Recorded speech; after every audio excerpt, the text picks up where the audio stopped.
Welcome to Demystifying IT. I'm your host, Saurajit Kanungo, CEO of CG Infinity.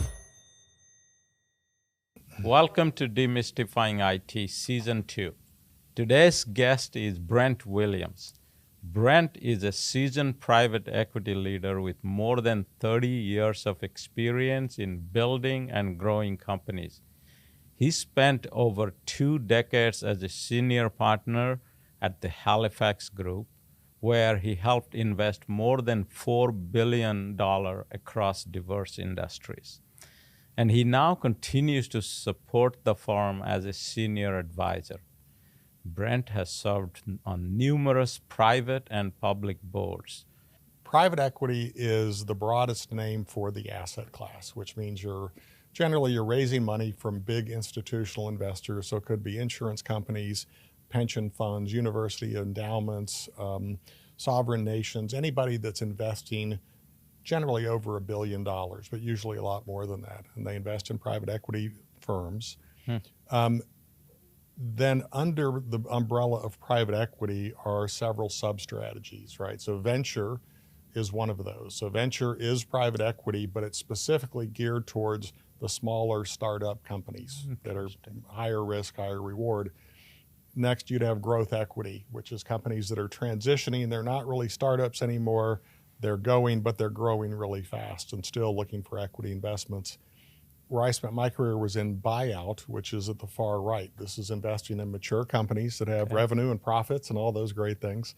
And but the mission of all of these sub-asset classes within private equity is the same. It's good old buy low, sell high. Yeah. So when we are evaluating companies, we're going to do a very deep diligence dive on their entire technology stack to figure out everything from what are they doing in digital specifically, right? But we also just want to understand what are their systems, what level of data do they have, how clean is the data, how actionable is the data, are they actually getting insights out of the data? And it doesn't tell us whether or not we'll invest in the company, but it tells us what our roadmap needs to be. Good, thank you. Sure. So let's talk about, everybody these days talking about AI, apparently it's taking away all of our jobs and machines are going to take over the world.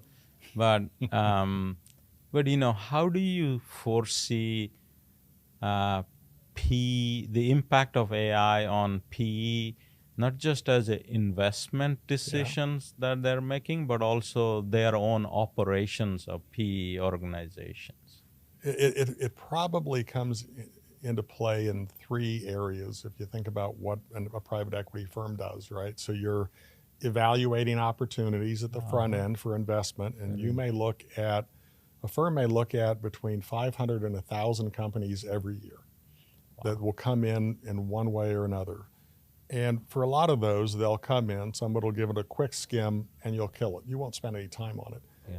But for a deal that you close, you're going to spend between 4 and 6 months on it, and hundreds and hundreds of man hours and millions of dollars in chase costs. So between there is kind of where the magic happens, right? And it's really how do you get good information around those opportunities and quickly and efficiently kill the ones that are not a good fit for you, so you can spend more time on other activities. And so AI can clearly, you're looking at all kinds of information. You're trying to analyze and understand and research companies, industries, management teams. Using AI to do that is going to accelerate your ability to do that. It's going to really make you more efficient and how quickly you can get through those companies. Everything.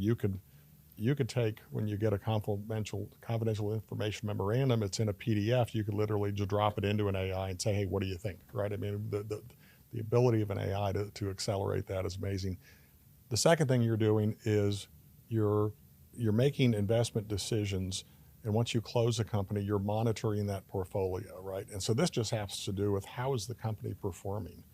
And so again, all that data that you can get, and it's easy to monitor one company, but you could put all the data for all of your companies and you can aggregate that. You can start running more in-depth analytics or business intelligence in around your portfolio. And then there's at the portfolio level itself. And there, it's going to be doing the same things that you're CG Infinity is doing for its clients, right? What's the technology roadmap? What's the opportunity? Yeah. Actually, it was written in the book you authored, Demystifying IT. How do you take tech from being in the GA phase, I think is what you called it, Yeah. and really integrate that into all their other departments and have it be a strategic weapon rather than just a back office? And and AI is going to be a big part of that. So you and I are fortunate to live in the same great state of Texas and Yes. here in the DFW Metroplex, Yeah. which is not historically not seen as one of the big financial center in the country, Yeah.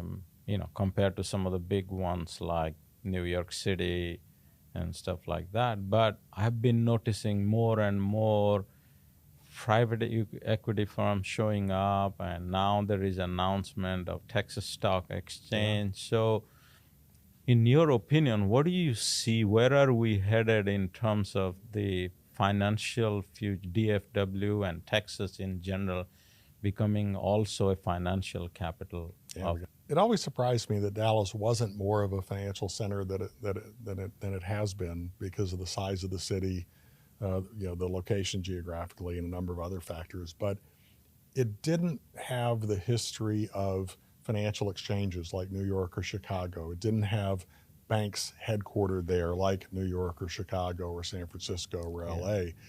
And so it didn't have that nucleus to grow from, but it is changing. And the Texas Stock Exchange is going to be a big step in that direction.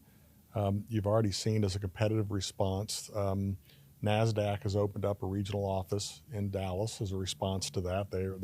I think they're scared.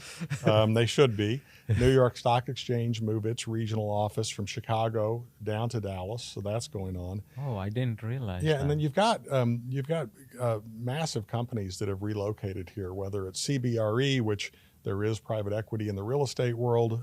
They just invest in real estate instead of operating companies like buyouts. You've got Fortress Investment Group, which is expanding here massively. Goldman Sachs just announced an 800,000 square foot massive expansion here. So I think it's the momentum is already there, and it's just going to continue. Very good. Awesome. Yeah, Super excited to hear that. So let's talk about a little bit, peek into the private equity executive mindset, okay? Sure. When an outsider like me think about, and we try to stereotype people like you in your profession, we're like, one phrase comes to my mind is hyper performance. Oh, okay. Right? I thought you were going to say sharks or vulture capital or something like that. No, something horrible. Very ambitious, hyper performance driven. Yeah. But I also, know you that you have some amazing leadership trait. Okay. Oh, thank you very leadership much. traits, could be described as empathetic, patience, which is contrary to hyper performance or sound contrary. So tell us about how do you balance between being, have a hyper performing mindset and have a leadership trait, and how do you balance, or do you balance?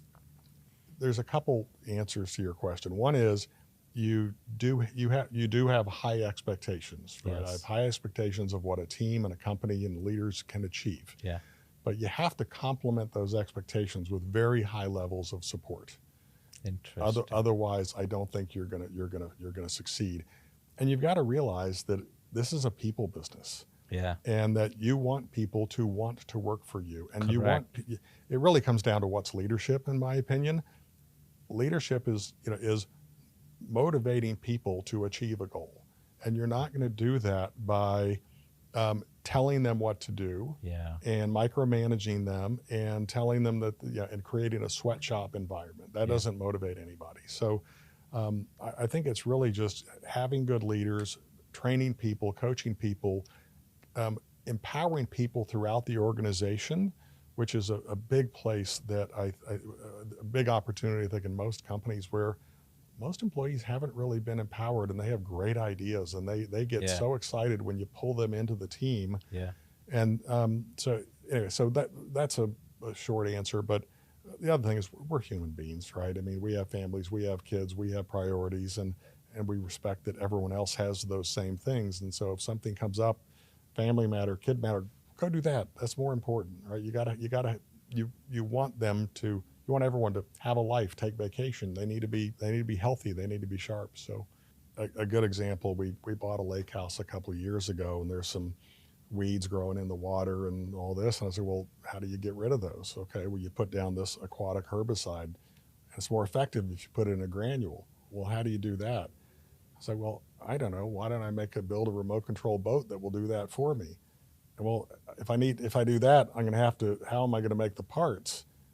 I guess I need a 3D printer. So I bought a 3D printer. So I kind of get into these things. And so yeah, I've been working on that for a while, and I've loved having my 3D printer. It's just a lot of fun. There was an issue the other day about trying to effectively make reservations for something online, and I wanted to automate that. And so I use AI. It's like, okay, how do I do this? So I end up writing a JavaScript that I can execute from my computer. It'll automatically do it. Oh my God. I like getting into that kind of stuff and just really dorking out. But I'm so focused on doing that everything else just kind of melts away, and I'm in my own little world, and I enjoy that stuff. So. I love it. Take care. Thank you. Subscribe now and join the conversation.